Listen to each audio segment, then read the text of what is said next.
this script and the one that follows have to do with embedded versus disembedded instruction or formal classroom settings or embedded instruction. And I don't know where you are in your study in the guide. I've tried to lay these things out in some logical order.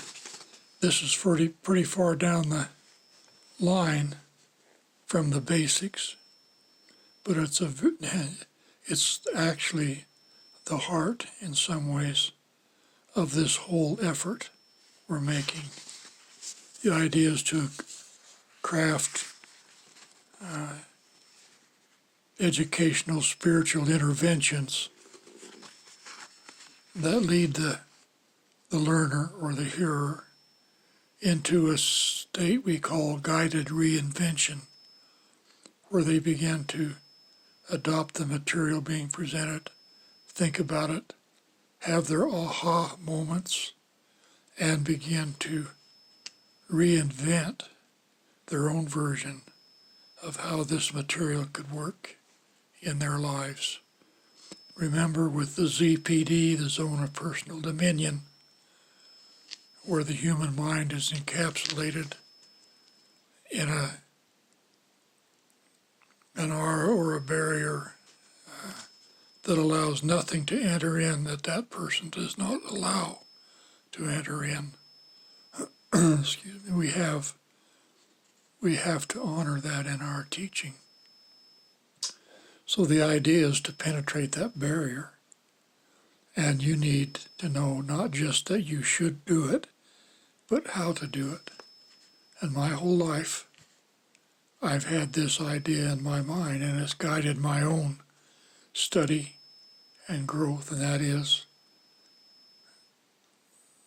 yes, to know what to do, but then the main thing for me is, how is it done, Lord? How is it done? How does it work? And that's what I'm trying to present in this series of scripts and videotapes, is how you go about doing what the Lord is asking us to do, which is to guide people into finding their own truth, their own way, but find it within the gospel of Jesus Christ. And so this idea of formal instruction or embedded instruction is very important.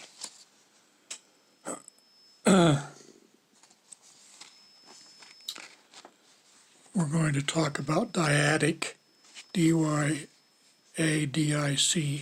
instruction, which means one-on-one. And so I invite you, while you're studying these things, to think about the Savior's teachings and how he taught one-on-one.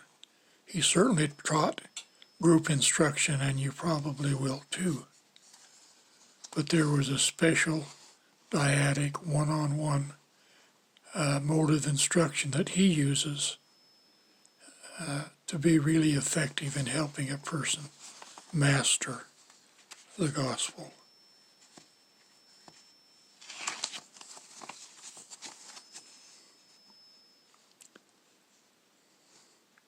Told you before that I'm struggling with short-term memory loss, and so I'm referring to my script.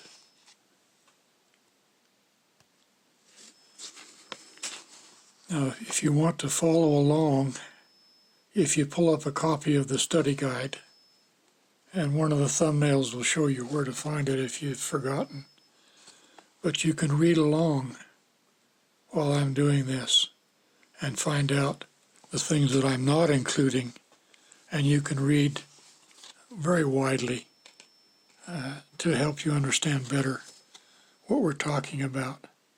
But this begins on page 648 of the study guide. Okay, section 1. Some ideas on how to, and that's in quotes, specific examples and information that may guide you in crafting educational interventions.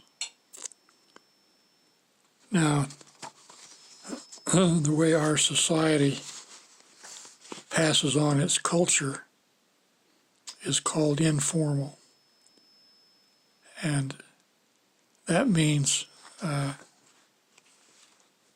do as I do, watch, and you'll understand. And we don't tend to teach formally like the Navajo people do with their legends and stories about Coyote, or the Greeks did with Aesop's fables. That's called formal. Technical probably has more than one application, but for us, this is like the military manuals that are written to guide immature, unsophisticated people in the exact procedures that the Army wants them to know about and do. You could also say probably that the Church Handbook of Instruction is explicit technical instruction. In this thing we're dealing with here, we want to move from informal to technical and explicit. And so that's one of the things you're going to learn about as we talk about this dyadic instruction. Now, without even saying it in so many words, our children are taught that mimicry, imitation, is the way to go. Select a model and behave like they do. Okay, but it doesn't quite work that way. This is a quotation from Fisher. Many imitative achievements are not mere mimicry. Instead, they involve persistent reconstructive efforts on the part of the imitator. So they're not only imitating, but they're doing like I just told you I do. How is it done? How is it supposed to work? And so they're persistently reconstructive. And that's what you're hoping for under this idea of guided reinvention, where they take these things, reinvent it into their own patterns and way, and create their own model of how the world should work. But don't forget the words guided reinvention. That's the whole purpose of these learning interventions, is to carefully, wisely help them pursue their own interests, have their aha moments, go through the reinvention process, but also to guide it so that it leads to productive conclusions and real knowledge. So if we have the learner's interest, then we get this persistent reconstructive efforts. It says these efforts are a major source of developmental reorganizations. Now, what he's meaning by that is that although your mind-brain complex may mature and develop the neural patterns required for advanced thinking and learning, it doesn't happen unless there's a joint venture project between the person and the environment, and this helps them step up in their ability to think, their developmental reorganizations, so that they may have not only the innate capacity, but they develop the skills. So we're zeroing in on some really, really vital material.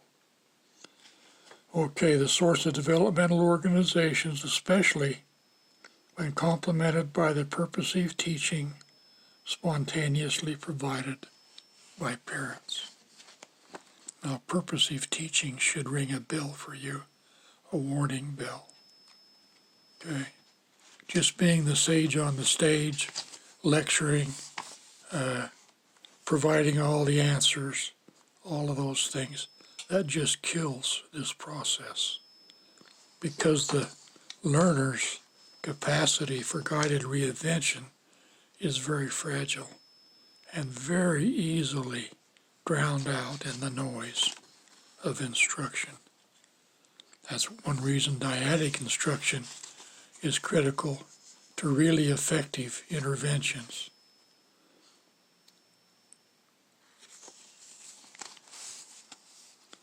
And that's why we have to be so careful in the way we manage that intervention and the manner in which we supply information. So doing some reading in this area and then perhaps finding it elsewhere is very important to how you're going to design and conduct your interventions. It says, also because constructive imitation engages a wide range of cognitive resources, there is no isolatable imitated faculty, as some have supposed. So it's such an innate part of us that it's impossible to take it out and set it apart as a set of practices or principles. It can only be guided. Okay, by hypothesis, constructive imitation by children and purposive teaching by parents are complementary components of an evolved system for guided reinvention. I really counsel you to go to the study guide and study these things and get a firm understanding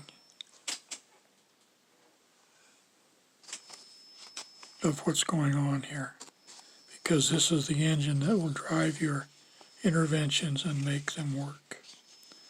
It says, moreover, when these components are seen as parts of an entire hierarchy, a further hypothesis is suggested.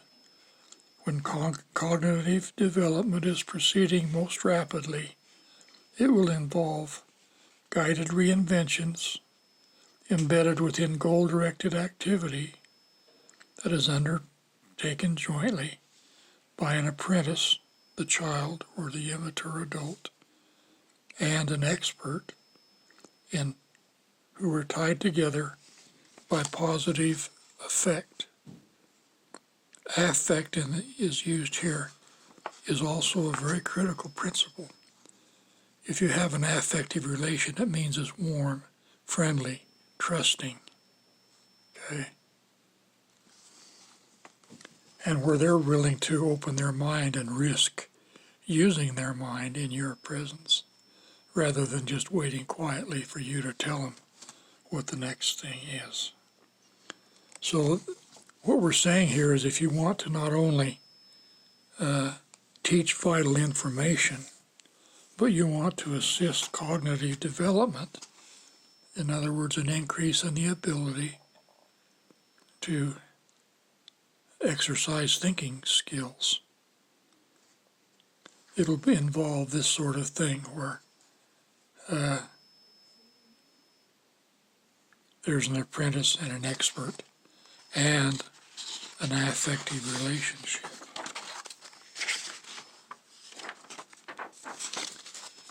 Reinvention means you make it your own and involves aha moments when information links up, I should say discrete information learned by the literate method we talked about of non-local integration. It links up to form new insights and understanding. Because of ZPD, that is the zone of proximal development free agency, this is how you get information into a human mind in a powerful and productive way, not just passive memorizing and regurgitation of facts and ideas. And here's where it attempts to teach someone anything goes off the rails and unbelief takes over. So this is how it's done, and if you don't do it, that's where trying to teach someone anything goes off the rails and unbelief takes over. At least you greatly dilute your effectiveness. And remember, the important thing here is to inculcate in your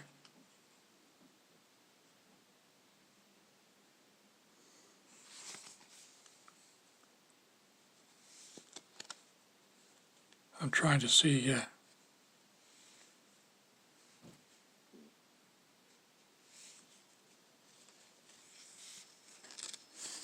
I've missed another point, but that's all right. We're getting the main stuff that we need to. Now, guided reinvention within dyadic goal-directed activities. Dyadic means one-on-one. Goal-directed means that between the two of you, you develop a goal or you find out what they want to know. And you started an activity to help them acquire that. Social cognitive coordination is always a matter of degree. The degree of coordination increases with the amount of overlap between two individuals' understanding of the situation in which they jointly find themselves. For example is the situation of playing a game, and there are many educational games. Thus, a high degree of social cognitive coordination requires the achievement of many moments of shared understanding. And so you break your intervention up into bite-sized parts around a goal-directed activity, and then you help the person achieve each of those little milestones as they understand each part. Now, one of the things they taught us in education was curriculum analysis, lesson analysis, in order to break it down into the parts that the learner needed to master. And you should do that also. And you should begin by thinking, what do they need to know before they can understand what we're going to deal with here? So that they come to the situation with a mind that has enough information, enough skills to be able to participate in this goal-directive exercise in discovery. It says shared understanding is such a critical factor because normal language development is a comprehensive, driven process that involves much more than learning of syntactic patterns, even though it is sometimes discussed as a pure exercise in pattern learning. What they're saying is that language development is a comprehensive vision-driven process, meaning there's understanding. They're not just memorizing words or sentences, but they're creating, if you will, a pattern for living or thinking. And it's an understanding or comprehension-driven process.